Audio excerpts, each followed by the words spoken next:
Hey, good morning. I'm Richard Rose. Welcome to Exit 1055 Long Island. This is your TV 1055 show about all things Long Island.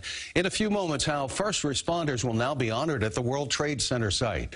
But we begin with the commuter alternative plan, finally publicly released this week, that explains how the MTA will move tens of thousands of LIRR railroad commuters who will otherwise face potentially massive delays because of emergency Penn Station repairs this summer. TV 1055's Carolyn Gussoff explains. It's been a nightmare and it hasn't even started yet. Margaret Brent, often home late for her children, now dreading summer in the city. A summer of hell, Governor Cuomo has warned. Today, the MTA rolled out service options for the 8 weeks of emergency Penn Station track work beginning July 10th. Really encourage people to take the time now and plan for what will be a difficult and challenging summer. Challenging at best. 3 tracks closed, but all tracks are affected. A 20% cut in service in and out of Penn, with train cancellations and schedule modifications. To make up for the lost seats, the MTA will lengthen trains, divert trains to Hunters Point Avenue, Atlantic Terminal, and Jamaica for free subway transfers, reduce truck tolls at night to ease daytime congestion, launch a campaign to encourage flex time work and off-peak commutes, plus add 200 buses and 2 new ferry routes from Long Island City and Glen Cove. 88,000 people currently ride in and out of Penn Station today. 88,000 people will be accommodated in this plan. But no fare cuts for your trouble, even though NJ Transit is offering discounted fares on certain lines. The LIRR says that's because it's providing alternate service. The Long Island Railroad Commuter Council says prepare for pain without gain. We, after the summer, will continue to have the same service we have now, same shortage of trains. Nothing changes for us. Commuters just off a month-long ride of constant breakdowns. The MTA blames chronically delayed Amtrak maintenance. We know that our customers have had enough. We've heard them loud and clear. Joining us now is Mitch Pally, an MTA board member representing Long Island, and welcome to the show. Thank you very much. Well, you're a board member. You've heard it from Long Island commuters. Do you think this plan is going to work for them?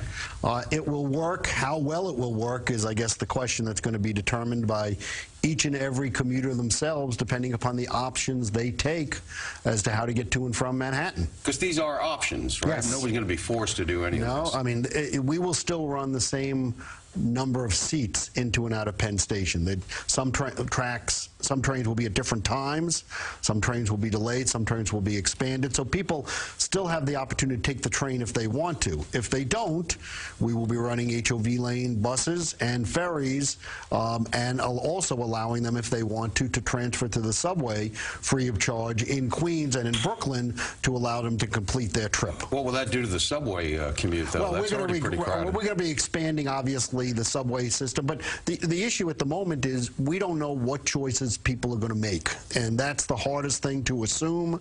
How are people going to be affected by this? What choice is each individual commuter going to do? I have a feeling most people will try the train first, maybe at the same train they're on, or a different train time from their line, and see how that goes first. And then if that doesn't work for them, they will most likely move to some other option. Well, it definitely affects LIRR commuters because a bunch of scheduled trains are being canceled, yes. Some are being lengthened.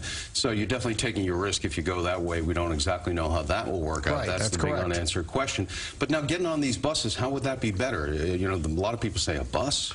Well, I mean, we're going to provide the opportunity for people to get to Manhattan without charging them any more than we charge them now, without having them to get into a car and park in the city.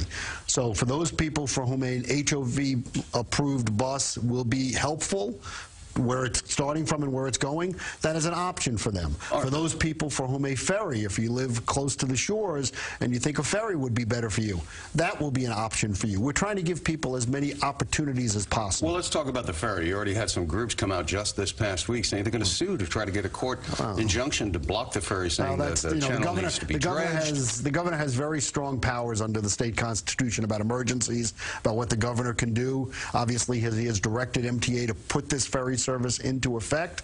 So I have no doubts there will be ferries from these places. Well, Glen Cove is getting ready at its new terminal, for which it has no operator, but it has a brand new terminal. Well, operators. Luckily, it has a new terminal. Yeah, and here you see video of it.